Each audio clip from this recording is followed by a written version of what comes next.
The story you think you know goes like this. Swinging doors. A stranger walks in. The piano stops. Every head turns.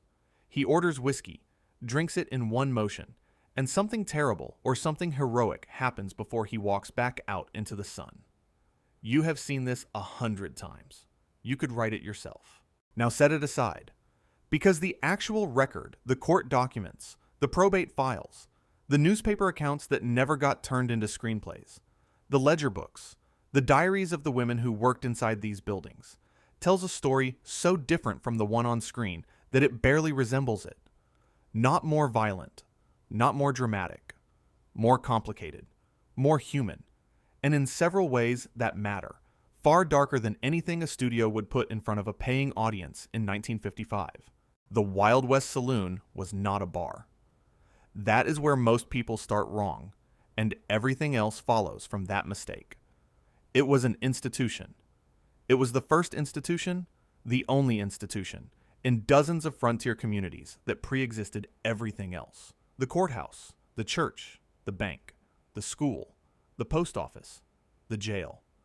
Before any of those things existed, before there was a government to speak of, or a legal structure that meant anything in practical terms, there was a building with liquor in it, and whoever controlled that building controlled the town. That is not a metaphor. That is an economic and political fact, documented in the records of frontier communities from Kansas to California, from Montana to Texas. The saloon was where power lived, where it was made, traded, borrowed, stolen, and sometimes violently defended. The man behind the bar was not serving drinks. He was running everything. And in a significant number of cases, that man was a woman. This is the story the films never told you. Not because it was secret, because it was too complicated to fit inside a genre. It begins with a tent. Not a building, a tent, or sometimes a wagon, or sometimes nothing more than a plank of wood balanced across two barrels under the open sky, with a man behind it selling something brown out of a ceramic jug for 25 cents a cup. The first saloons on any frontier were not establishments. They were opportunities. Wherever men gathered in large numbers at a military camp, at a mining strike, at a railroad construction site, someone with a supply of alcohol and enough nerve to charge for it set up within days. The gold discovery at Sutter's Mill in January 1848 had drawn tens of thousands of men to California within 18 months. The city of San Francisco, which had been a settlement of roughly 1,000 people before the rush, reached 25,000 by 1850 and kept growing. Every single one of those arrivals needed somewhere to go at the end of the day. And the drinking establishments that served them multiplied so fast that by 1853, San Francisco counted over 500 saloons operating within the city limits, roughly one for every 50 residents. Those numbers are not incidental. They tell you something essential about what the saloon was. It was not a luxury. It was not a convenience. It was infrastructure. As necessary to frontier society as a road or a well, and in practical terms more immediately present than either. The men who came west in the mid-19th century came mostly alone. They left wives, families, communities, churches, all the social structures that had organized their daily lives. They arrived in places where none of those structures existed. No neighborhood, no community supper, no porch to sit on and talk to a neighbor. Just work, mostly brutal work, and then a bunk in a tent or a shack or under the open sky, surrounded by strangers who spoke different languages and came from different worlds. The saloon was the only answer to that isolation. It was loud. It was warm when the nights got cold. It was full of human noise. And it was the only place within 20 miles where you could have a conversation about something other than ore yields. That is what made it indispensable. And indispensable things have power. The economic architecture of the frontier saloon is almost never discussed in popular history, and that is a remarkable omission, because the economics explain everything. A well-positioned saloon in a functioning mining or cattle town in the 1870s and 1880s was generating income from at least 4 distinct revenue streams simultaneously. There was the liquor, obviously. There was gambling, which was almost always the larger revenue source of the two. There were the women employed inside the establishment, in arrangements that ranged from dancing and entertaining to outright prostitution, depending on the town, the establishment, and the decade. And then there was the fourth stream, the one that almost no history of this era mentions at all: the financial services.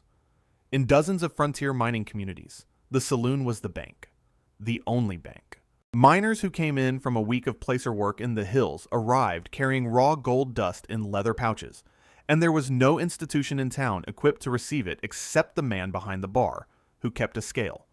The saloon keeper would weigh the dust, assign a value based on current market rates he determined, because there was no competing price record.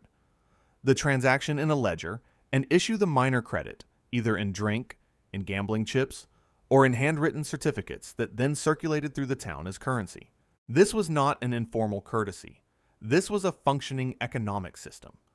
In towns like Bodie, California, and Virginia City, Nevada, in the 1860s and 1870s, the saloon ledger was the closest thing to a financial record that existed. Debts were settled against it. Wages were occasionally advanced against it.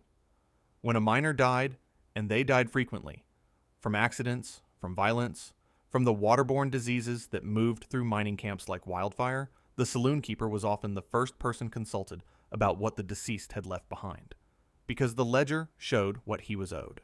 The man pouring the whiskey was also the banker, the credit officer, the assessor, and the executor of your estate. He held your savings, and he held the sawed-off shotgun that protected them. The combination of those two facts gave him a quality of authority that no elected official in the territory could match. And then consider what the gambling floor added to that authority. Faro was the game. Not poker was popular, but poker was a player versus player game that did not necessarily benefit the house. Faro was a house game, simple in structure, rapid in execution, and at many tables fixed in ways that made the house's advantage not probabilistic, but mechanical. The players knew the tables were likely rigged. Historians who have examined this question closely, including David Schwartz in his work on gambling history, note that frontier gamblers operated with a complex and apparently sincere awareness that the odds were against them in ways that went beyond simple probability. They played anyway. The social experience of sitting at a table, the noise, the other men, the momentary possibility of changing your situation, all of it was worth the predictable loss, because the alternative was going back to the bunk in silence. Dealing boxes fitted with hidden spring mechanisms could control which card came out. Marked cards, shaved cards, a second concealed slot that could hold a card back. The methods were numerous and well documented in the accounts of professional gamblers who wrote about their trade with remarkable candor in the penny press of the era.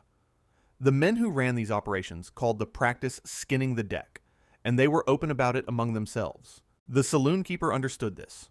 He understood it precisely. The cheap whiskey was not the product. The cheap whiskey was the delivery mechanism for the experience that kept men in their seats long enough for the gambling floor to extract whatever they had left. This was not naive commerce. This was a calculated system, and the men running it were often considerably sharper than the frontier mythology gives them credit for. The mythology insists on a certain type of man behind the bar. Gruff but fair. A Westerner of few words and sound judgment, ready to reach for the shotgun if the situation required, but operating by a code you could respect. The record suggests something more interesting and considerably less comfortable. Luke Short was a saloon owner, gambler, and gunfighter who operated establishments in Dodge City, Kansas, and Fort Worth, Texas, in the 1880s. He was 5 feet 6 inches tall, quietly dressed, and described by contemporaries as soft-spoken to a degree that unnerved people who knew what he was capable of. In 1883, the city of Dodge City attempted to shut down his Long Branch saloon operation during a political campaign that targeted certain business owners. Short responded by telegraphing his associates, Wyatt Earp, Bat Masterson, and several others, who arrived in Dodge within days. The group, which the newspapers immediately nicknamed the Dodge City Peace Commission, presented city authorities with a situation they chose not to escalate. Short's establishment remained open. This is often told as a story about frontier friendship, about men standing by each other. What it actually was is a story about economic power defending itself. Short was not appealing to a court. He was not petitioning an elected body. He was assembling enough credible violence to make the political cost of opposing him higher than the political cost of backing down. And it worked. The saloon keeper's power was not derived from law.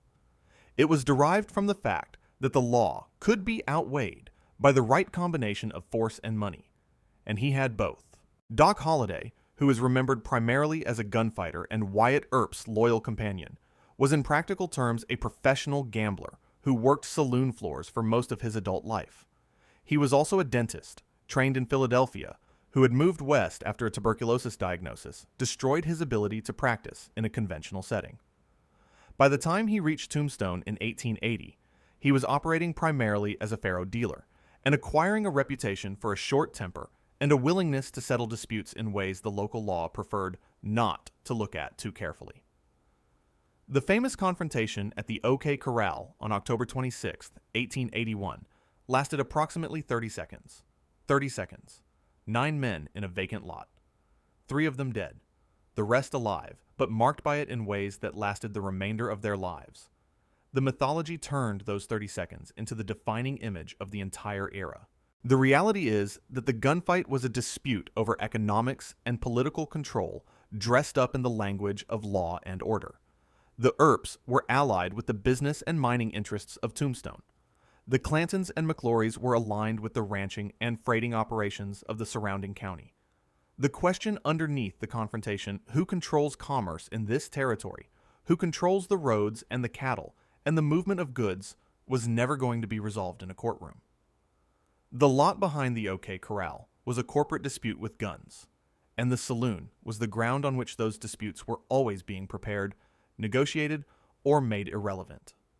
Now, you need to understand who was actually inside those buildings, because the popular image is almost entirely wrong. The Western film gives you a room of white cowboys, some gamblers in Eastern suits, and maybe a sheriff leaning against the bar. The actual demographic composition of the frontier West was something else entirely. Historians estimate that between 20 and 25% of working cowboys in the post-Civil War cattle industry were Black Americans. Many were formerly enslaved men who had followed the cattle herds north because the frontier offered wages and a kind of mobility that the post-Reconstruction South actively worked to deny them. Nat Love, born into slavery in Tennessee in 1854, became one of the most celebrated working cowboys of the era. His published memoir, released in 1907, documents a life on the trail that was marked by extraordinary skill and also by the persistent, grinding reality of racial hierarchy in a world that was supposed to have moved past it. Black cowboys drank in frontier saloons. They gambled. They spent their wages. They were also turned away from certain establishments, seated separately in others, and served last at bars that served them at all. The frontier mythology of radical equality, of a West where a man was judged only by his ability to ride and shoot, was always more aspirational than real. The Boston Saloon in Virginia City, Nevada, opened in 1864 by William A. G. Brown, a free black man from Massachusetts, existed specifically because the alternative establishments in Virginia City were not reliably open to black patrons. That is the thing to sit with. A man built his own establishment, not because he wanted to, but because the existing ones did not fully welcome him. The Boston Saloon's location was unknown to historians until 1997, when archaeological excavation beneath a building constructed directly on top of it recovered the physical evidence of what had been there. The history was literally buried. Someone built on top of it, and the record went underground for over a century. Chinese laborers, who had built enormous sections of the Transcontinental Railroad under conditions that modern labor historians describe without hesitation as coercive, were present in frontier communities in significant numbers throughout the West. They were, as a group, almost systematically excluded from the social spaces that white frontier communities built for themselves. The Chinese Exclusion Act of 1882 was not an anomaly. It was the legal formalization of attitudes that had been operating in daily life across the frontier West for 30 years. Mexican Americans and Native Americans navigated a frontier that was, in most places and most periods, a colonial project being conducted directly on top of the communities they had occupied for generations. The saloon was one of the visible edges of that project, a space defined by Anglo-commercial culture that marked through its welcome and its exclusions exactly who this new West was being built for. This is not a digression from the story of the saloon. It is the story, because the saloon was the social and economic center of the frontier town, and who was permitted to enter that center fully, partially, or not at all, tells you everything about the society that the frontier was actually building, as opposed to the one it claimed to be. The whiskey deserves its own account, because the popular imagination has this wrong too, and the truth is considerably worse. When you ordered whiskey in a frontier saloon in 1875, what arrived in the glass was not whiskey, not in the sense that word is understood today, not in any meaningful sensory or chemical sense. The genuine article-aged grain spirit, transported by rail or wagon from distilleries in Kentucky or Ohio, was expensive to move across the distances involved. A barrel of real whiskey that cost $8 in Missouri might cost $25 by the time it reached a mining camp in Colorado, and the saloon owner who paid that price and sold it at 10 cents a glass was doing the arithmetic constantly. The solution, nearly universal across frontier saloon culture, was adulteration. The base was usually cheap grain alcohol, sometimes industrial grade. To that base, saloon keepers added burnt sugar for color, red pepper or capsaicin for heat, tobacco juice for the bite that told a man he was drinking something with authority. In some documented cases, the sources here are contemporary newspaper accounts from mining towns in Nevada and Colorado. Not embellished retrospectively, the additives included turpentine, strychnine in small quantities for what was described as kick, and fermentation byproducts that no functioning distillery would have allowed near a barrel. The local names for this product were not affectionate: coffin varnish, tarantula juice, gut rot, tangle leg, named for what it did to your walk. Pop skull. The frontier's vocabulary for bad alcohol was extensive and specific, which tells you something about how familiar the experience was. The consequences went beyond hangover. There are documented cases in mining communities in Nevada in the 1860s and in Colorado in the 1870s of men who consumed saloon alcohol and suffered permanent vision damage. The culprit was almost certainly methanol contamination, wood alcohol, which is created by certain fermentation processes and is toxic to the optic nerve in quantities that produce no other obvious symptoms until the damage is done. A man could drink himself blind over the course of a frontier winter and not understand what had happened until spring, when the light came back and he could not see it. These men kept going back. This is the part that the historical record makes impossible to romanticize. They knew the drink was dangerous. They went back because the alternative, the silence of the bunk, the isolation of the camp, the absence of any other place to be, a person rather than a laborer, was worse than the risk. The saloon keeper who sold poison understood this. He did not change the formula. He knew his market. The floor is worth a moment of your time. Hollywood gave you sawdust on the saloon floor as atmosphere, as set dressing. It looked rustic. It looked Western. What it never explained was the function. Sawdust was there because it worked. A frontier saloon on a Saturday night in Dodge City, or Deadwood or Virginia City, was a room packed with dozens of men, most of them unwashed, because washing was a luxury of time and water that the frontier did not easily provide smoking, chewing tobacco and depositing the results, drinking heavily and occasionally bleeding. Sawdust absorbed all of it: spilled beer, tobacco waste, mud from the cattle trails that came in on boots and never left, blood from the disputes that ended on the floor rather than outside. Sawdust absorbed it and temporarily contained the smell. The practice of the owner was not to clean the floor. The practice was to add more sawdust on top of what was already there. Week after week, the layer built up. By the end of a busy season, the floor of an active saloon might have accumulated multiple inches of compressed organic waste under a fresh surface layer that looked almost clean.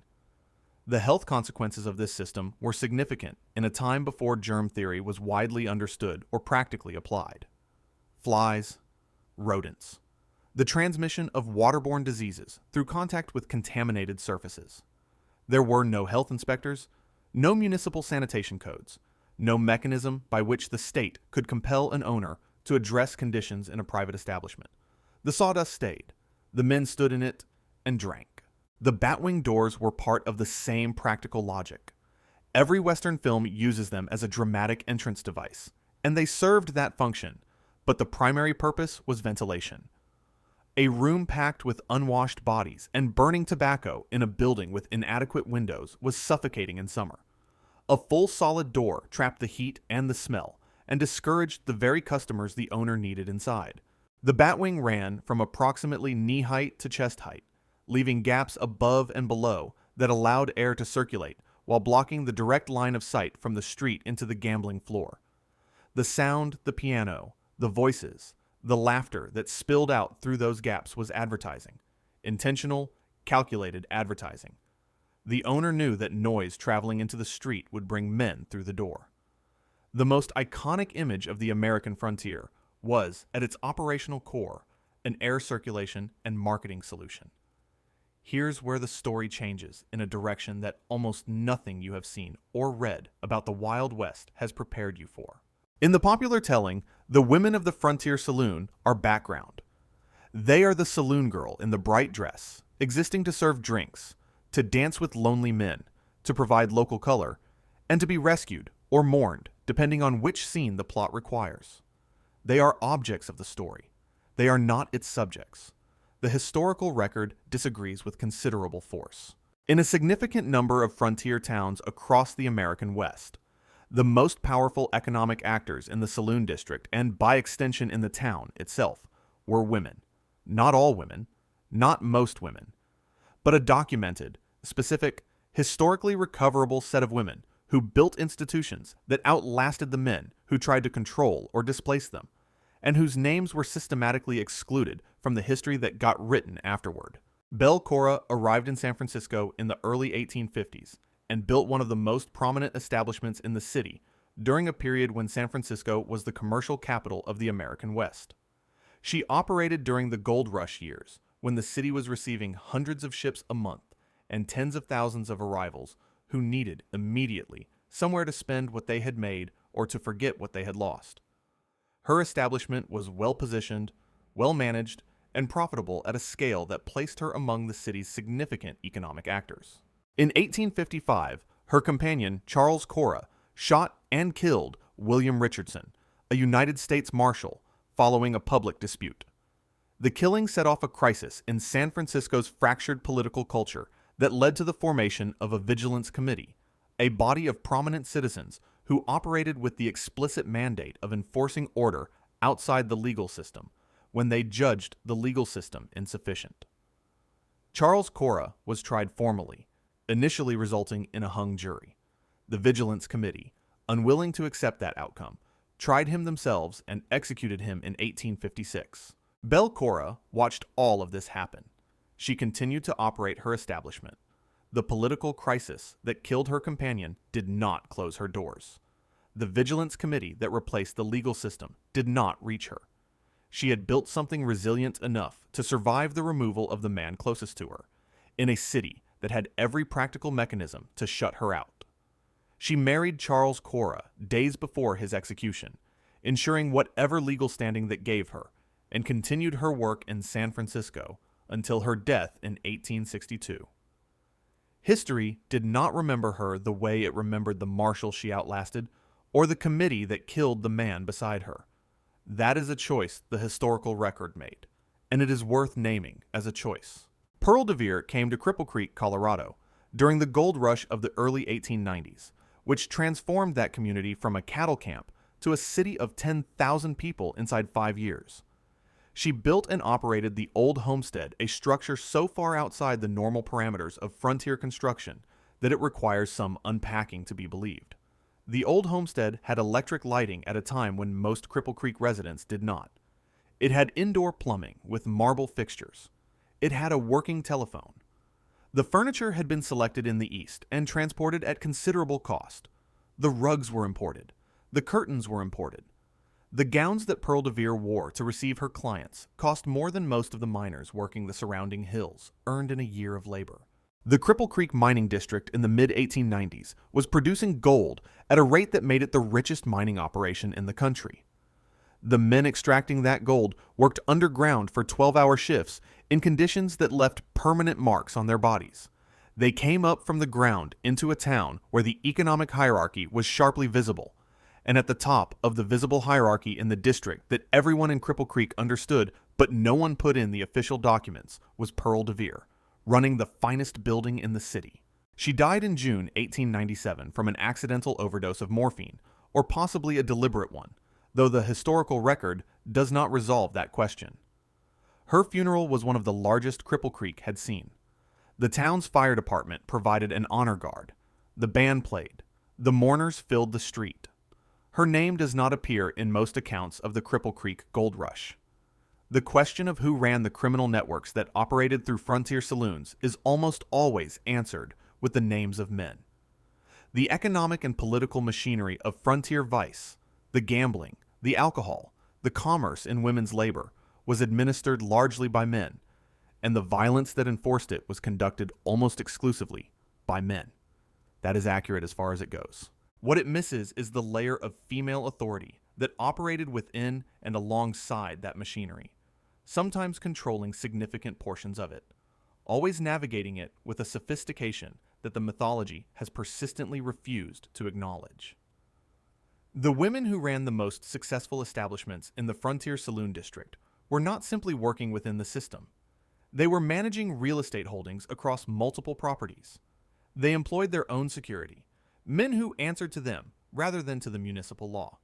They cultivated political relationships with judges and sheriffs in ways that involved money changing hands and favors being called in, exactly as male saloon owners did.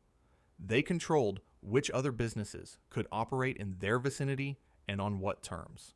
The law rarely moved against them, and the reasons for that restraint were not primarily compassionate. The frontier economy depended on the establishments these women ran in ways that local governments understood even when they preferred not to say so openly. The Saloon District was the largest generator of tax revenue in most frontier towns. Its suppression would have been economically catastrophic. The sheriff who shut down the district's most profitable establishment was the sheriff who answered for the shortfall at the next budget meeting. This was understood by everyone involved, and it produced a working arrangement informal, unwritten, and reliable between the political structure and the women who operated at the top of the commercial vice economy. The women at the bottom of that same economy lived inside a completely different reality. The Gem Theater in Deadwood, South Dakota, could hold over 1,000 people at capacity. It had a working stage, a gambling floor running multiple games simultaneously, a bar the length of the building, and private rooms upstairs. Its owner, Al Swearingen, ran it as an integrated entertainment operation, and did so with methods that the historical record, including testimony collected during later legal proceedings against him, characterized without ambiguity as coercive and predatory. Women came to Deadwood seeking work. The frontier press occasionally advertised positions in frontier entertainment, and some women arrived having answered those advertisements, expecting one set of circumstances and finding another. Swearingen's operation at the Gem was documented by contemporaries, including the journalist Leander Richardson, who visited Deadwood in 1877 and described what he saw in terms that made clear the distinction between the front-of-house spectacle and the conditions in which the women employed there actually lived. Getting out of the Gem, once you were inside it, required either Swearingen's permission or a willingness to leave with nothing and face whatever the street offered instead. The Gem was not unique. It was the most visible and most documented example of a pattern that operated throughout the Frontier Saloon District in virtually every major town. The women who generated significant portions of the saloon's revenue occupied the most precarious position in its social and economic structure. They were simultaneously essential and disposable. Their labor was the product. Their welfare was not. The Presbyterian Mission Home in San Francisco, founded in 1874 by Donaldina Cameron and her predecessors, represents one of the documented responses to this reality. The Mission Home's records preserved and partially accessible to historians document the cases of women who had been brought into the city's entertainment district under various forms of misrepresentation or coercion and who sought exit. Over several decades, the Mission Home provided shelter, medical treatment, and job training to thousands of women. The medical records are particularly instructive. Women arrived with conditions that had gone entirely untreated, not because treatment was unavailable in San Francisco, which was a large city with functioning medical institutions, but because the establishments in which these women lived and worked had no incentive to arrange for their care and every incentive to keep them working. The mission home was not perfect. Some women were turned away.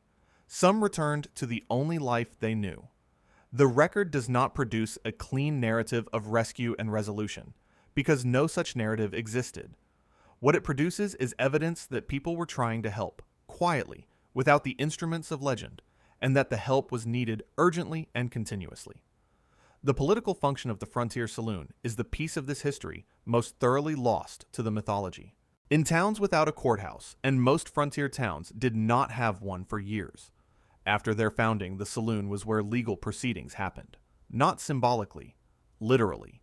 Miners' courts, which were informal but binding tribunals that adjudicated disputes over claims and property in mining communities, held their proceedings in saloons. Territorial judges on circuit rode into towns and conducted hearings in whatever space was large enough to hold the interested parties, which in most cases meant the saloon.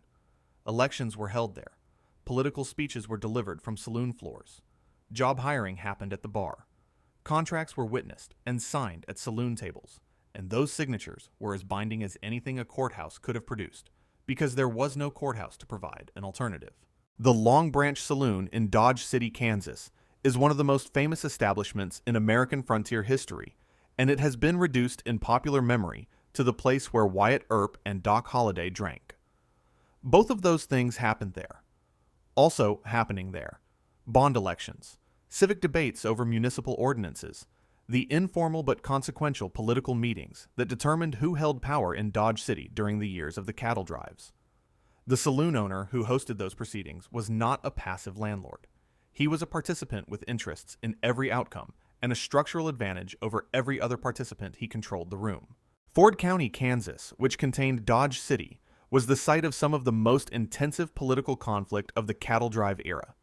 The economic divide between the cattle trade, which had made Dodge City wealthy, and the farming interests that were beginning to press in from the east produced a municipal politics of considerable bitterness. That bitterness lived in the saloon. It was expressed at the bar, debated over the card tables, and occasionally resolved outside in the alley. The distinction between a political dispute and a physical confrontation was thin in Dodge City in the 1870s, and the saloon was the space where the line between them was most frequently tested. Bat Masterson served as Ford County Sheriff from 1878 to 1879. He was 24 years old when elected. He had arrived in Dodge City via the buffalo hunting camps of the Southern Plains, where he had worked for several years, killing bison for their hides and leaving the carcasses to rot on the prairie, a practice that destroyed the southern herd with a thoroughness that contemporary observers found stunning, and that the U.S. Army quietly encouraged because the buffalo's destruction meant the Comanche and Kiowa Nation's destruction. Masterson brought that background into a sheriff's office in a cattle town and proceeded to exercise authority in ways that tracked fairly closely with the economic interests of the saloon operators and businessmen who had supported his election. He was also, by multiple accounts, genuinely good at the job in the limited terms the job demanded. He kept order during the cattle season. He managed the deputies. He handled the specific kind of violence that a cattle town at the end of a long drive generated young men with money, exhausted from months on the trail, armed and determined to spend everything they had earned in a single night. Masterson moved through that environment with a professionalism that the historical record supports. And then the political winds shifted. He lost his re-election, and he moved on to other things, including eventually a career as a sports writer in New York City, which the mythology has always found difficult to incorporate into the legend of the frontier lawman. The economics of the Cattletown Saloon during the drive season require their own accounting, because the numbers are striking and almost never discussed. The great cattle drives that moved Texas Longhorns north to the Kansas railheads, the Chisholm Trail to Abilene, and later to Dodge City, the Western Trail to Dodge City, and beyond peaked in the years between 1867 and 1885. At the height of the trade, somewhere between 4 and 5 million cattle were driven north over the course of that period. The men who drove them, The cowboys of popular legend typically arrived at the railhead after 2 to 3 months on the trail. A working cowboy on a cattle drive in the 1870s earned approximately $25 to $40 for the entire drive, not per month, for the drive.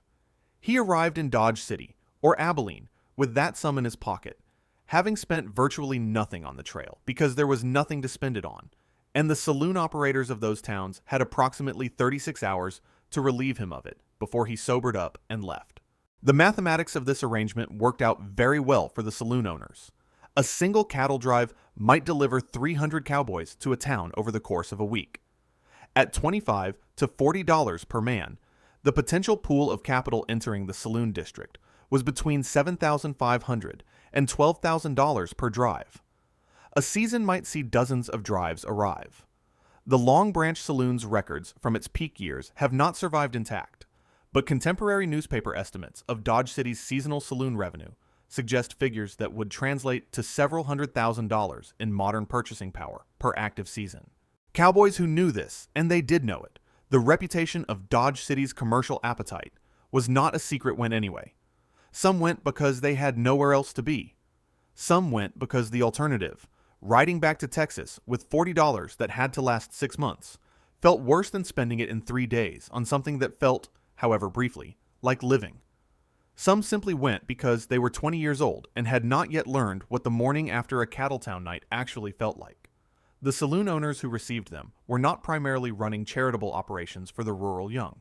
They were running a business that had been specifically calibrated to extract the maximum possible amount of money from a customer in the minimum possible time, and they were very good at their work. Here is the detail that most accounts of this era do not include. Many of the men arriving in Dodge City or Abilene at the end of a cattle drive were not white. The working cowboy demographic of the 1870s was substantially diverse. Black Americans, Mexican vaqueros, men of mixed native and Anglo heritage who had grown up in the cattle culture of the Texas border country. These men drove the same cattle, worked the same hours, earned approximately the same wages. They did not receive the same welcome at the bar. Some establishments served them without apparent discrimination. Others had informal or explicit policies of exclusion or separation. The historical record on this point is uneven. It survives in pieces, in memoirs, in newspaper accounts that reflect the assumptions of their writers, in the testimony of black cowboys like Nat Love, who wrote about the frontier with clarity about both its possibilities and its limits.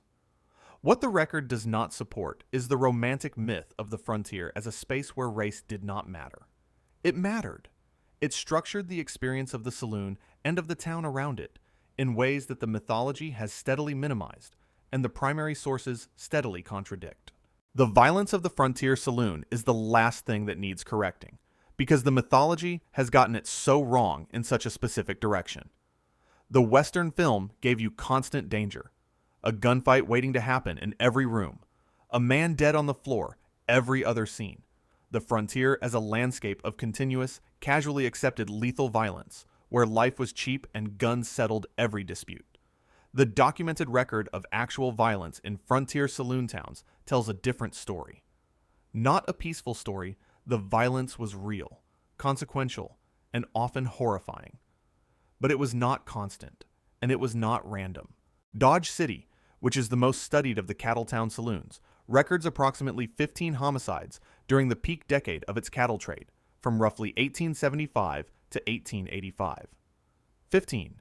Over 10 years. In a town that at peak season might hold several thousand people. By comparison, the murder rate in New York City during the same period was significantly higher per capita, and New York was considered a functioning, civilized city. The famous ordinances requiring visitors to check firearms at the edge of town were real. The signs were real. The enforcement was intermittent and imperfect, but the framework existed, and it was taken seriously enough by local authorities that it produced legal records when violated. Tombstone, Arizona, the site of the most mythologized confrontation in Western history, had active municipal ordinances against carrying firearms within city limits. The confrontation that the mythology calls the gunfight at the OK Corral was triggered partly by an argument over the enforcement of exactly those ordinances. The Earps were attempting, with the authority of their marshal's badges, to disarm the Clanton-McClory faction. The 30 seconds that followed that attempt have been replayed in cinema and television for nearly a century. The actual violence that the Frontier Saloon generated was less spectacular and more persistent than gunfights. It was the violence of the labor dispute that ended in a beating. The violence of the drunk man whose rage had nowhere else to go. The violence of the coercive arrangements that held women in establishments against their will and enforced those arrangements through physical intimidation rather than explicit chains. It was the violence of the economic system itself, the system that extracted everything from the men at the bottom of it and redirected it upward with remarkable efficiency. What Turner did not examine in detail, because it was not the kind of thing that made it into academic history at the turn of the century, was what the Frontier's central institution, the saloon, had actually been, and what would become of it. The Anti-Saloon League was founded in Oberlin, Ohio, in 1893. Within 2 years, it had grown from a local temperance organization into one of the most sophisticated lobbying operations in American political history. It worked at every level of government, simultaneously municipal, county, state, federal, with a patience and a structural discipline that most political organizations of the era could not match. That violence is harder to stage. It does not resolve in 30 seconds. It does not produce a clean narrative of hero and villain. It does not give you a moment where you know who to cheer for, which is probably why it has been left out of every version of this story that anyone in Hollywood ever decided to tell. The Frontier closed, officially, in 1890. That is the year the United States Census Bureau declared that the continuous western frontier no longer existed. That settlement had filled in the gaps to a degree that the concept of a frontier line was no longer meaningful as a geographic description. Frederick Jackson Turner announced his famous thesis in 1893, arguing that the frontier had been the defining feature of the American character, the engine of its democracy and its vitality, and that its closing was therefore an event of civilizational significance. It cultivated relationships with rural Protestant churches and urban reform movements alike. It produced and distributed literature in volumes that dwarfed its opponents. It trained lawyers, funded campaigns, and provided witnesses for prosecutions of licensing violations with an organizational thoroughness that the saloon operators, who had always depended on informal power and local political connections, found extremely difficult to counter. The 18th Amendment to the United States Constitution, ratified in January 1919 and effective from January 1920, prohibited the manufacture, sale, and transportation of intoxicating liquors throughout the country. Prohibition did not end alcohol. It drove it underground, created the organized crime infrastructure that would shape American urban life for decades, and made certain men very wealthy. What it did end, in its original form, was the Frontier Saloon, the building with the batwing doors and the scale behind the bar, and the political meeting in the back room, and the woman in the expensive dress at the top of the stairs. When Prohibition was repealed in 1933, what emerged was not the Wild West Saloon. It was the modern bar, licensed, regulated, taxed, health inspected, zoned, and stripped of the political and financial functions that had made the original institution what it was. The bank was gone. The court was gone. The labor exchange was gone. What remained was the drink, which was now actually whiskey. But the power that had lived in those buildings did not disappear. It redistributed. The saloon keeper who held the gold dust now ran the brokerage. The establishment owner who paid off the sheriff now employed the lobbyist. The political meeting that happened over faro tables now happened over dinner at the right restaurant, with the right people, in a room the public never saw. The Frontier moved indoors and put on a suit, and the history books decided it was something new. It was not something new. It was the same calculation, with better lighting and no sawdust on the floor. If you are returning to this story, here is where we are. The Wild West Saloon was not a bar. It was the first and often the only institution in dozens of frontier communities. The bank, the courthouse, the labor exchange, the political chamber, and the engine of an economic system designed to extract everything from the people at the bottom of it. The women at the top of that system built empires the history books refused to remember. The women at the bottom endured conditions the films never showed. The violence was real, but nothing like the mythology. The whiskey was poison, the gambling was fixed, and the power that lived in those buildings did not die when the frontier closed. It simply changed its address. Now we go deeper, into the specific machinery of that power, into the people the story forgot, into what it actually cost to keep those doors swinging. There is a figure who appears repeatedly at the edges of frontier saloon history, present in the primary sources, but almost entirely absent from the popular mythology. Not the gunfighter, not the lawman, not the cattle baron or the railroad magnate, though all of them passed through the saloon's doors and left their marks in its ledgers. The figure is the bartender, not the owner, not the man with the political connections and the sawed-off under the counter. The man who actually stood behind the bar, poured the drinks, absorbed the room, and kept breathing through the night. His name rarely appears in the historical record. When it does, it surfaces in court documents as a witness to a shooting, as a respondent in a licensing dispute, occasionally as a victim. The Dodge City newspapers of the 1870s and 1880s logged the deaths and injuries of saloon workers with the same matter-of-fact brevity they applied to livestock prices. A bartender named John Shancy appears in the Dodge City records for the late 1870s, having worked the floor during some of the most volatile seasons of the cattle trade before going on to a career in Arizona territorial politics, a trajectory that makes sense only if you understand that the saloon was the training ground for frontier power, and the man who had read 1,000 rooms from behind the bar had learned something that formal education could not teach. The bartender's position was, by any reasonable assessment, the most dangerous job in the frontier town. Not the most dramatic, the gunfighter's role was more dramatic, and it has received proportionally more historical attention for exactly that reason. But the gunfighter chose his confrontations, or tried to. The bartender stood in the path of everyone else's. Think about the geometry of it. The bar ran the length of the room. The bartender stood behind it, facing outward, with nowhere to retreat. Every man who entered the establishment drunk or sober, losing at cards or winning, flush from the cattle season or broke, and desperate eventually ended up at that bar. The bartender was the point of contact. When a dispute escalated, when a losing gambler needed someone to blame, when a man who had been denied credit decided that refusal required a physical response, the bartender was in the room. He was almost always in the room. The sawed-off shotgun mounted beneath the bar top was not a decorative element of frontier mythology. It was a practical tool, positioned for rapid access by someone who could not afford the time it would take to draw from a holster. The phrase shotgun bartender entered American vernacular during this exact period, and for this exact reason. It described a man whose job required him to be simultaneously pourer, credit officer, therapist, bouncer, and the last line of defense between order and chaos, all for wages that rarely exceeded $1.50 per day. $1.50.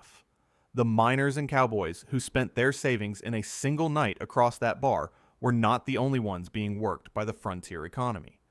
The man receiving their money was being worked by it too, in ways that left fewer marks on the historical record and generated no mythology at all. The card game at the center of the frontier saloon economy deserves examination beyond the simple fact of its rigging, because the details of how it worked reveal something essential about how the saloon operated as a system.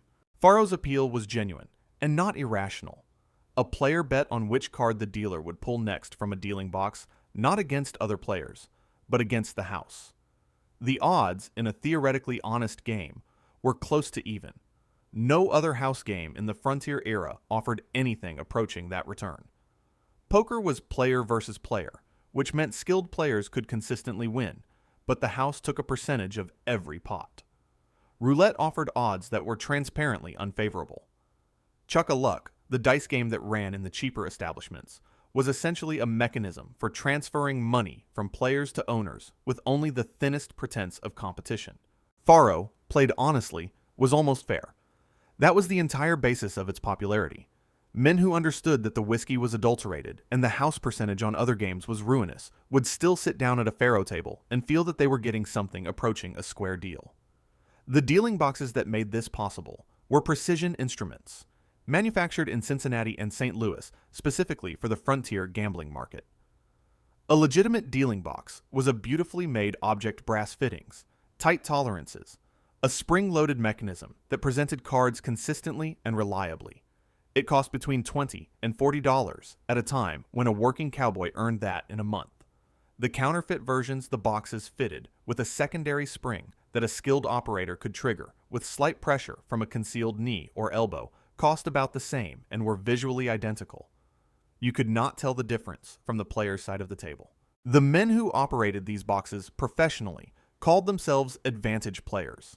They moved from town to town across the frontier circuit, carrying their tools with them, working the faro tables in saloons that hired them on commission, typically a percentage of the table's profit for the night.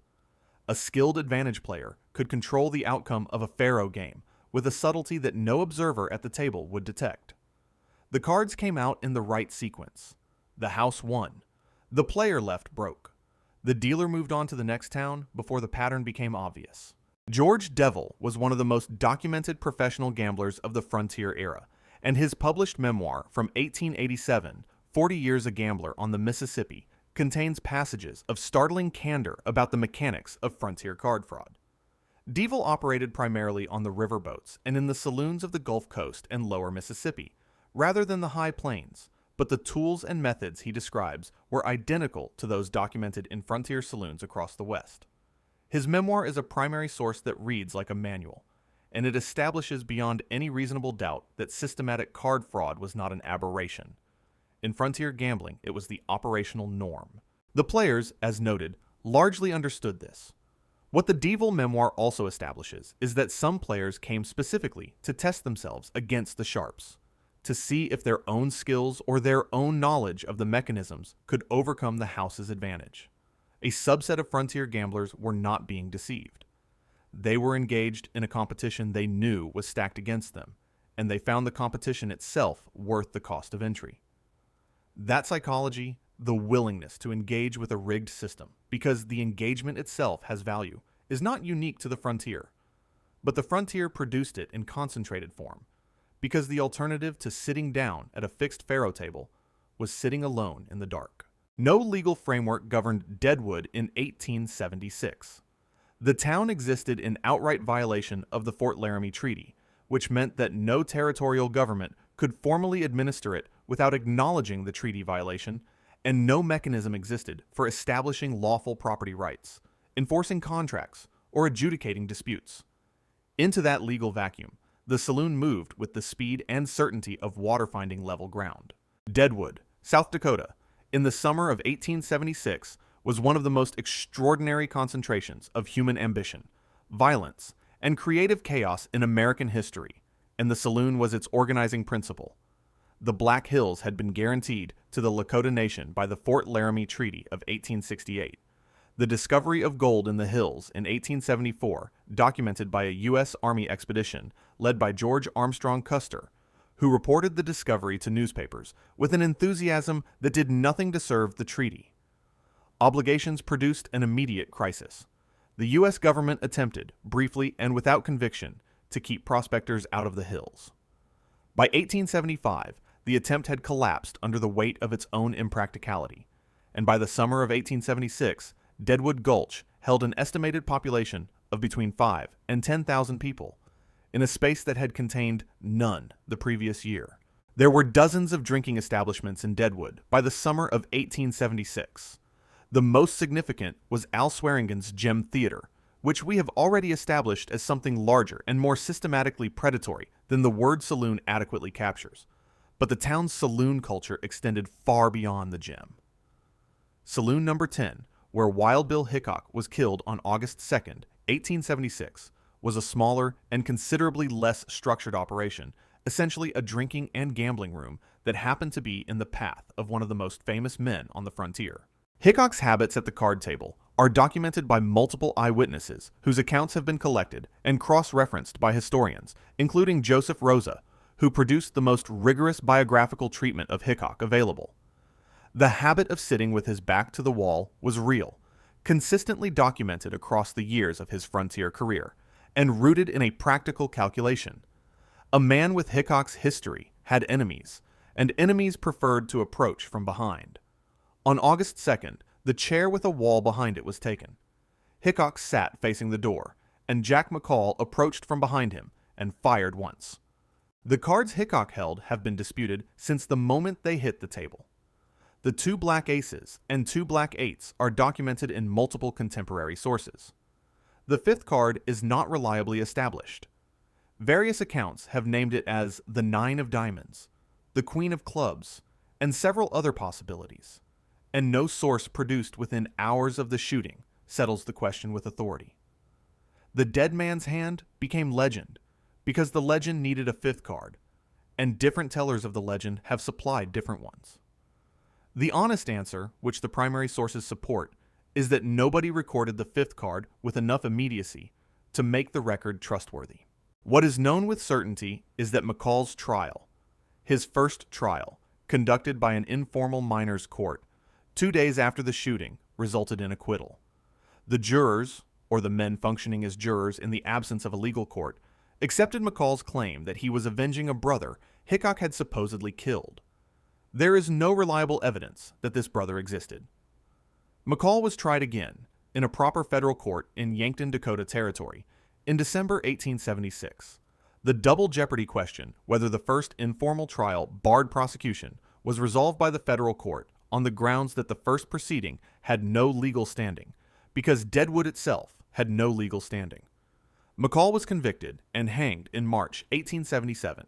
The legal reasoning that allowed McCall to be tried twice is a precise reflection of what the frontier saloon town was, a place that operated outside the law until the law decided it was convenient to reach in, and at that point the rules changed because the law said they changed, and nothing from before counted.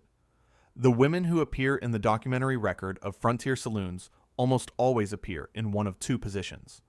They are either the subjects of someone else's account described, categorized, moralized over, or they are defendants or complainants in legal proceedings that bring them briefly into the formal record before they disappear again.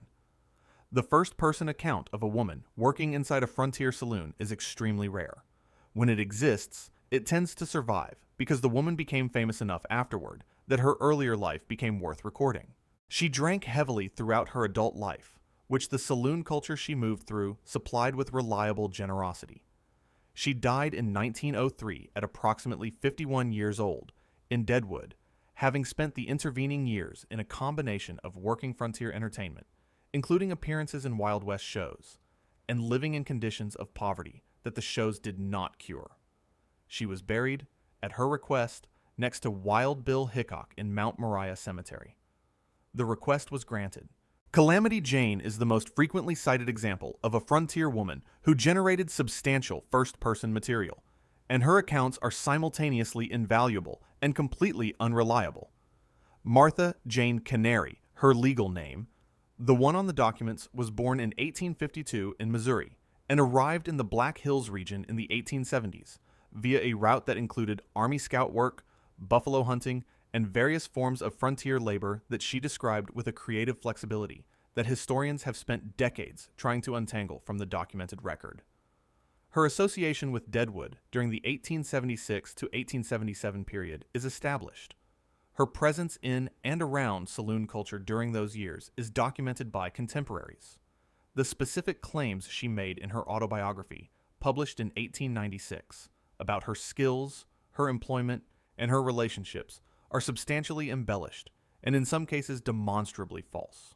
The Chinese women who worked in frontier saloons and entertainment districts across California and the Pacific Coast present a history that is both better documented and more systematically suppressed than almost any other group connected to this story. The Tong networks that controlled much of the Chinese immigrant labor economy in California in the 1850s through the 1880s trafficked women and girls from China, primarily from Guangdong province, into what was described in Chinese community documents as muicai arrangements, and what later historians have characterized, with the support of substantial documentation, as outright slavery. Her story is instructive, not because it is representative, it is not, but because it shows the range of what a woman could occupy in frontier society if she was willing to operate entirely outside the conventional female roles that the frontier ostensibly offered. She drove wagons, worked with military expeditions, tended to smallpox patients during an 1878 epidemic in Deadwood, with a dedication that the historical record clearly supports, gambled, drank, told stories about herself that may have been mostly invention, and became a legend that outlasted most of the men she knew. The mythology simplified her into a kind of frontier mascot. The record shows something considerably more complicated and considerably more human. Women were purchased, transported across the Pacific, and placed in establishments in San Francisco's Chinatown and in mining camp entertainment districts throughout Northern California. Their contracts, such as they were, bound their labor to their owners for periods of years. The ability to exit those arrangements without assistance was, for most women, essentially non-existent. The Presbyterian Mission Home in San Francisco, the institution mentioned in Part 1 as a rescue operation, was working specifically and primarily to assist women escaping these arrangements. Donaldina Cameron, who led the mission home from 1895 through 1934, conducted what were effectively raids on establishments holding women against their will, accompanied by police officers whose cooperation was inconsistent and frequently compromised by the bribes that Tong operators paid to maintain it. Cameron's case files survive in partial form in the Presbyterian Historical Society archives. They document individual women by name, circumstance, and outcome, and they represent one of the most detailed records of coerced labor in the frontier West that exists anywhere. The Tong operators who ran these arrangements were not operating outside the frontier economy. They were operating within it, using the same tools of political bribery, physical coercion, and economic leverage that Anglo saloon operators used across the same period. The specific community they exploited was defined by race and national origin, and by the legal exclusions that made Chinese immigrants more vulnerable to this exploitation than almost any other group in the country. The Chinese Exclusion Act of 1882 did not create this vulnerability. It formalized and deepened a vulnerability that had been operating in practice for 3 decades. This history belongs in the story of the Wild West Saloon, because the saloon district of every major frontier city included these establishments, and the economic system that made the saloon the center of frontier commercial life did not stop at the door of any one ethnic community. It ran through all of them, extracting what it could from whoever was available. The mythology of the frontier lawman needs to be understood as a product of the saloon economy before it can be understood as anything else. The men who held law enforcement positions in frontier cattle towns, sheriffs, marshals, deputies, were almost without exception deeply embedded in the commercial and social culture of the saloon. They drank there. They gambled there. In many cases, they owned stakes in the establishments they were nominally responsible for policing. The structural conflict between these positions was not invisible to contemporaries. It was discussed in frontier newspapers with a directness that the subsequent mythology erased. Wyatt Earp is the most studied figure in this context, and the study has produced a picture that is considerably more ambiguous than the one the films provide. Earp's career in frontier law enforcement spanned roughly a decade, from his time as a policeman in Wichita in 1875 to 1876 through his service as deputy marshal in Tombstone from 1880 to 1882. Across that period, the documented record shows a man who was simultaneously a law enforcement officer, a professional gambler, a saloon operator and investor, and a participant in the informal networks of mutual protection that connected the frontier's respectable and disreputable economies into a single functioning system. In Wichita, Earp was dismissed from the police force in April 1876, following a municipal election in which he allegedly assaulted a candidate for city marshal. The circumstances are documented in the Wichita City records, but the record is incomplete enough that the specific allegations remain disputed. What is not disputed is that his service ended in circumstances that did not reflect well on either party. In Tombstone, where the confrontation that defined his legend occurred, Earp arrived in 1879 with his brothers and Doc Holliday, and immediately embedded himself in the commercial life of the town's saloon district.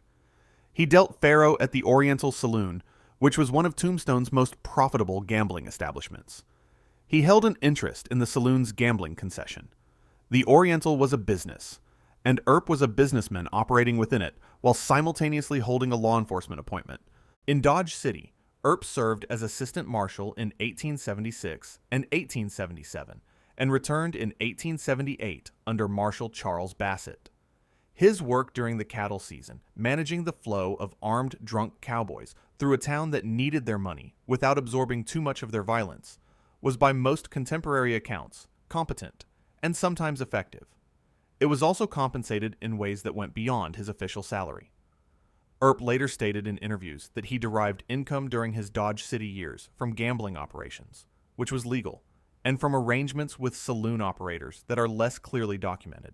The Clanton-McLaury faction that died in the lot behind the OK Corral on October 26, 1881, was not simply a gang of criminals awaiting the righteous justice of the law. They were economic competitors and political opponents of the Earp faction in a town where those two categories were almost identical.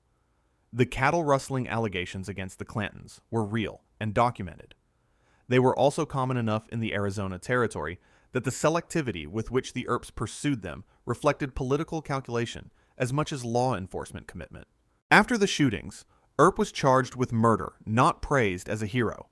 The preliminary hearing before Justice Wells Spicer, which ran through November and December 1881, and produced an extraordinary record of testimony from eyewitnesses on both sides, resulted in Spicer's finding that Earp and Holliday had acted within their authority. The finding was controversial at the time and remains historically contested. Morgan Earp was murdered in March 1882. Wyatt left Arizona Territory shortly afterward and never returned in any official capacity. The legend that replaced this complicated record, the Wyatt Earp of the films, the uncomplicated hero of civic order defeating the forces of lawless violence, was substantially the creation of Earp himself, who spent his later decades actively cultivating his image, and of Stuart Lake, whose 1931 biography, Wyatt Earp, Frontier Marshal invented details and compressed ambiguities into clean moral lines with a thoroughness that the primary sources do not support. The real Earp is more interesting. A man who was simultaneously a law enforcement officer and a gambling operator, who used his badge to protect economic interests that were not entirely separable from his personal ones, who killed 3 men in 30 seconds in a dispute that was at least partly about money and politics, and who spent the next 50 years turning that 30 seconds into the only story about himself that he wanted the world to know.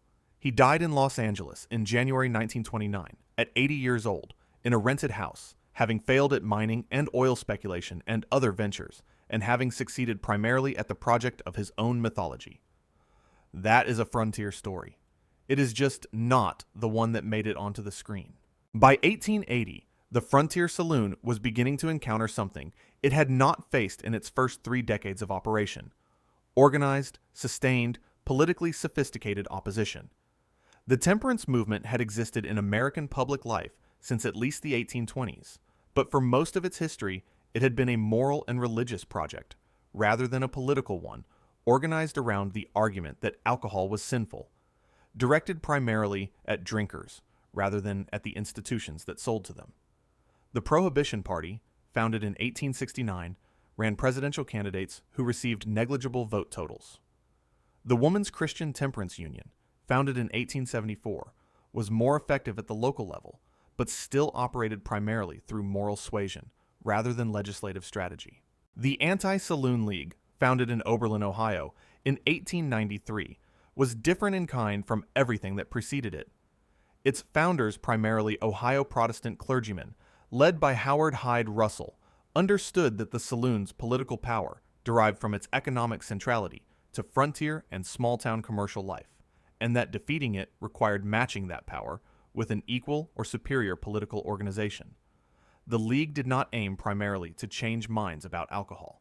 It aimed to change laws, and it built the apparatus to do that with a precision and patience that the saloon operators, who had always depended on local corruption and informal arrangements, found they could not effectively counter. The League's organizational model was brilliant in its simplicity. It worked through existing Protestant churches, which gave it an immediate national network without requiring the construction of a new one. Every congregation affiliated with the League became a local organizing unit, capable of generating votes, volunteers, witnesses for prosecutorial proceedings, and pressure on local officials. It cultivated relationships across political parties, refusing to align formally with either Republicans or Democrats, which gave it leverage over both. It funded and ran candidates for state legislative seats with the explicit single-issue mandate of passing local option laws legislation that allowed counties and municipalities to vote themselves dry, one jurisdiction at a time. The results were cumulative and astonishing. By 1913, the majority of Americans lived in jurisdictions that had adopted some form of local liquor restriction. The League had achieved this without a constitutional amendment, using nothing more than organized political pressure applied consistently across 20 years. The 18th Amendment, which arrived in 1919, was in many respects the completion of a process that had already substantially dismantled the saloon's commercial infrastructure through state and local action. The saloon operators fought back in the ways available to them. They funded political campaigns. They organized business associations that lobbied against restriction legislation. They cultivated relationships with urban political machines, the Tammany Hall model in New York, its equivalents in Chicago and St. Louis and San Francisco, that depended on the saloon as a social and economic organizing unit of the immigrant working class. In cities where those machines were strong, the saloon held on longer. In rural areas and small towns, where the League's church-based organizing was most effective, the saloons fell faster. What the saloon operators could not effectively counter was the League's use of the courts. The League developed a legal apparatus that brought licensing violation cases against saloon operators with a thoroughness and a success rate that distinguishes it from earlier enforcement efforts. Previous efforts to regulate frontier saloons had depended on local law enforcement, which was too often compromised by the same political relationships that made the saloon powerful. The League built its own evidentiary operation, producing witnesses and documentation that could withstand judicial scrutiny in ways that politically motivated prosecutions could not. The Frontier Saloon had survived sheriffs, marshals, vigilance committees, and decades of moral condemnation. The organization that actually ended it came with a ledger book and a legal brief. There is one more piece of the saloon story that the mythology has almost entirely erased, and it involves neither whiskey nor gunfights. It involves water. Water rights in the arid West were not incidental to the saloon economy. They were fundamental to it, and the saloon was the institution most directly positioned to benefit from controlling them. In the cattle towns of Kansas and the mining towns of Colorado, Nevada, and Arizona, the availability of water determined what could exist and what could not. A town with reliable water could support agriculture, which meant permanent settlement. A town without it was dependent on the cattle or mineral economy alone, which meant it lived and died with the price of beef or the output of a mine. The saloon operators who understood this, and the best of them, did position themselves accordingly. In Tombstone, which sits in the semi-arid terrain of southeastern Arizona at an elevation of approximately 4,500 feet, water was scarce enough that its management was a serious political issue throughout the town's peak years of the early 1880s. The Schieffelin brothers, who founded the town following Ed Schieffelin's silver discovery in 1877, had access to capital and legal standing to secure water rights. The saloon operators who followed them in the Oriental, the Crystal Palace, the Alhambra, the establishments that generated the tax revenue that funded whatever government Tombstone had, were operating in a context where water availability shaped every commercial calculation. The ranching interests that the Clantons represented were, in part, contesting exactly this resource. Cattle require water. The territorial range that surrounded Tombstone was dotted with springs and seasonal watercourses whose control determined which operations were viable and which were not. The dispute that eventually produced the confrontation at the OK Corral was a dispute over who controlled the economic future of Cochise County, and water was part of that future in ways that the 30-second mythology never acknowledges. This is the piece of the frontier story that the Westerns cannot film because it is invisible.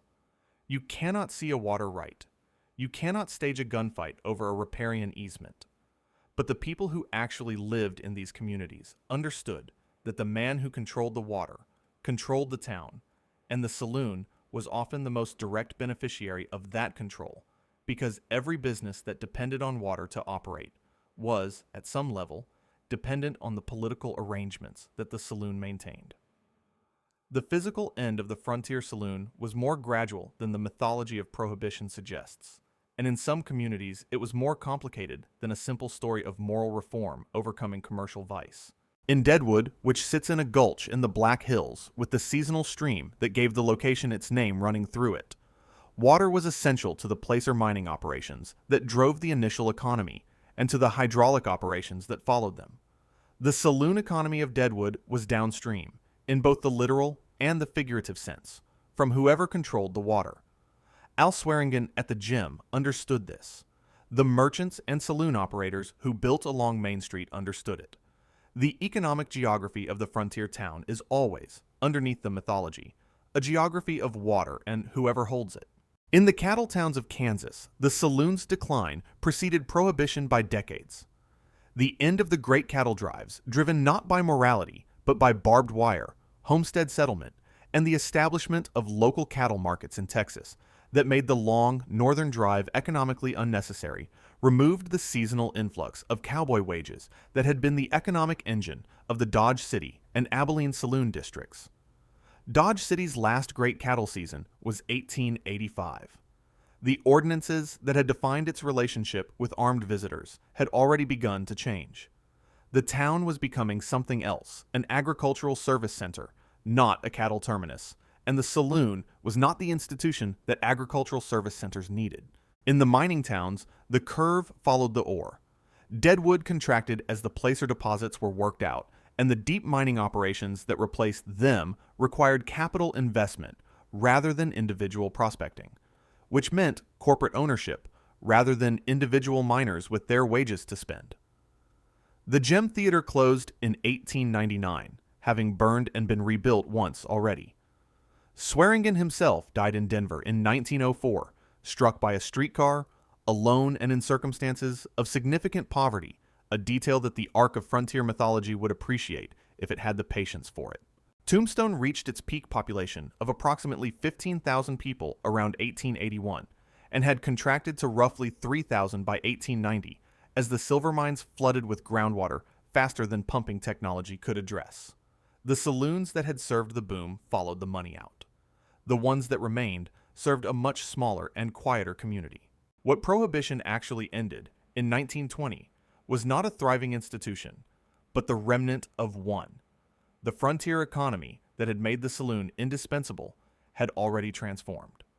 The saloon that Prohibition closed was a diminished version of what it had been in 1875, already stripped of its financial services function by the arrival of real banks, already stripped of its judicial function by the establishment of proper courts, already stripped of its role as the primary political meeting space by the construction of civic buildings, already stripped of its labor market function by newspapers and employment agencies.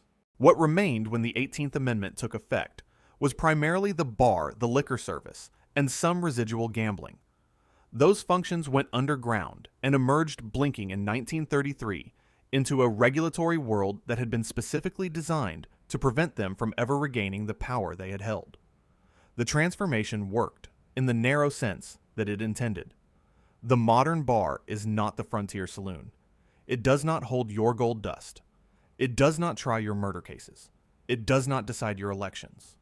What it does is sell you a drink, which is an activity conducted under a liquor license that can be revoked, in a building that is health inspected, in a jurisdiction with laws that were specifically written in response to what the frontier saloon had been. The regulations that govern every bar in America today are, in a direct and traceable line, the architectural response to the specific abuses documented in frontier saloon history. The requirement to post your license visibly. The prohibition against serving minors. The closing hour mandated by municipal ordinance. The health inspection schedule. Every one of these requirements exists because someone in the frontier era experienced or witnessed or documented the consequence of its absence.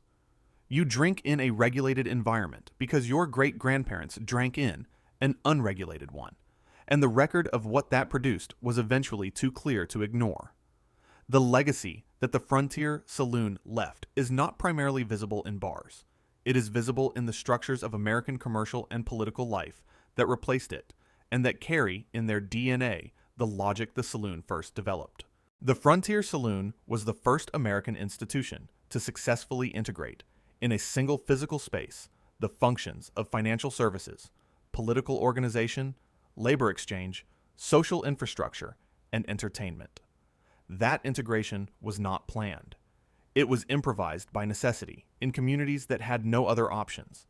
But the integration itself, the recognition that a space which controlled all of those functions simultaneously held a quality of power that exceeded any of them individually, that insight did not disappear when the saloon closed. It migrated, first into the private club model of the late 19th and early 20th centuries, which reproduced the saloon's function of providing a space where economic and political power could interact informally and with privacy, stripped of the rough edges that the frontier setting had imposed. The Gentlemen's Club of the Gilded Age, with its leather chairs and its carefully maintained membership rolls, was the saloon with the sawdust swept out and a dress code posted at the door, which was, as we have established, something that frontier saloons were already doing by the 1880s. Then into the political machine model, which the saloon had pioneered in frontier towns, and which the urban bosses of the Northeast and Midwest formalized into systems of extraordinary durability. Tammany Hall's power in New York City through the late 19th and early 20th centuries was built on a network of neighborhood saloons that served simultaneously as social gathering spaces, political wardrooms, employment bureaus, and soft money distribution points. The frontier had developed this model in miniature. The city machines scaled it. Then into the corporate entertainment model of the mid-20th century, which recognized that the combination of alcohol, social interaction, and commercial transaction that the saloon had discovered was a reliable mechanism for lowering the resistance that formal business settings maintained. The business lunch, the client dinner, the expense account bar tab. These are the frontier saloon's direct descendants, refined for an era in which the transactions are conducted in dollars rather than gold dust, but the underlying logic is identical. You get a man comfortable, you get him social, and then you do business with him in that state. The specific institutional legacy that is most clearly traceable from the frontier saloon into the present runs through the regulation of vice. Every state in America has a regulatory apparatus that governs the sale of alcohol, the conduct of gambling, and the operation of adult entertainment, and every one of those regulatory apparatuses was built in direct response to the documented abuses of the unregulated frontier era. The Nevada Gaming Commission, which today regulates what is the largest legal gambling economy in the United States, exists in its current form because of the documented history of rigged faro tables in frontier Nevada.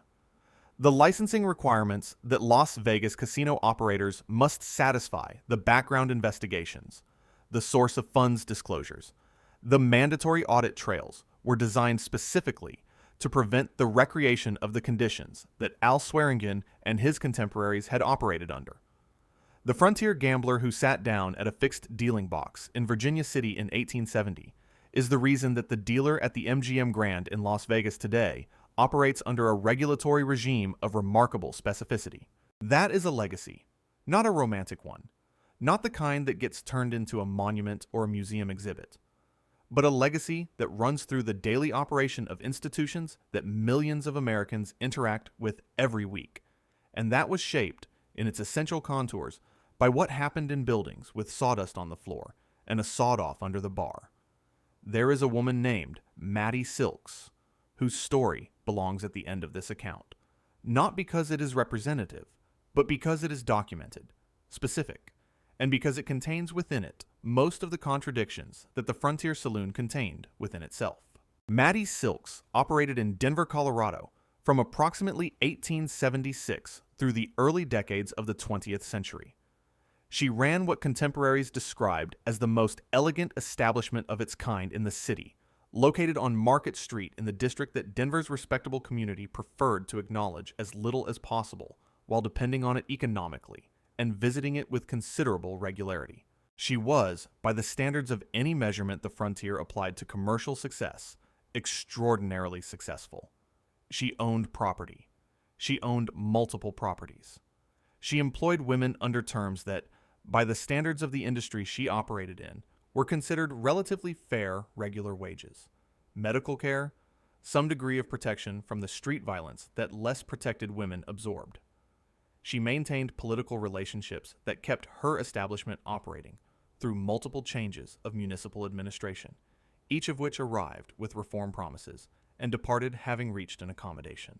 She was also operating in an industry built on the exploitation of women's bodies, in a context where most of the women who entered that industry had been driven there by the absence of any other option that paid a living wage.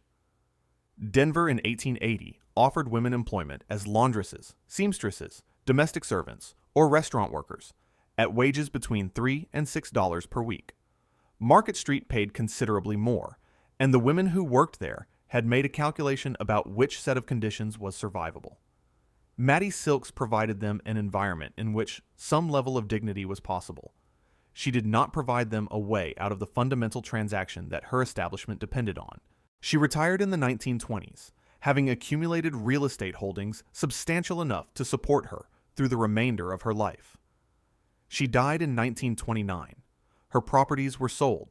The neighborhood she had operated in was systematically demolished and rebuilt as Denver expanded and modernized, its geography erased with the same thoroughness that covered the Boston Saloon in Virginia City beneath someone else's foundation.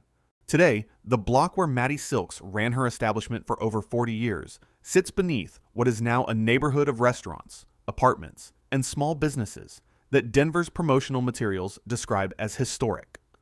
The history they are referencing is not the history that was actually there. The history that was actually there, the women who worked in it, the men who visited it, the political arrangements that kept it open, the economic logic that made it necessary, is not on the historic walking tour. It is, instead, in the primary sources, in the property records at the Denver County Courthouse, which show the progression of Mattie Silks' real estate acquisitions across 4 decades, in the municipal licensing records that document the periodic negotiations between her establishment and successive reform administrations, in the newspapers that covered her with the complicated combination of moral condemnation and prurient fascination that the frontier press applied to the women who ran these establishments, in the records of the Denver Police Department, which arrested her multiple times and released her each time after arrangements were made, that the records describe with a bureaucratic discretion that does not fully conceal what those arrangements were. The history of the Wild West Saloon is there, in those records. It has always been there. The mythology is louder, and it arrived first, and it had a century's head start, but the record exists for anyone willing to look past the swinging doors, past the piano in the corner, past the stranger walking in, and the room going quiet. Every bar in America that hangs an Old West theme on its walls, the wanted posters, the sheriff's star, the replica Colt on a shelf above the bourbon, is performing a nostalgia for an institution that, if those walls could actually show you what happened inside it, would make the decor feel considerably less charming. The Frontier Saloon built the American West. It exploited the people who built it. It buried the ones who built it best. And the reason you did not know that until now is because the people who controlled what got remembered made the same calculation the saloon keeper always made. They controlled the room.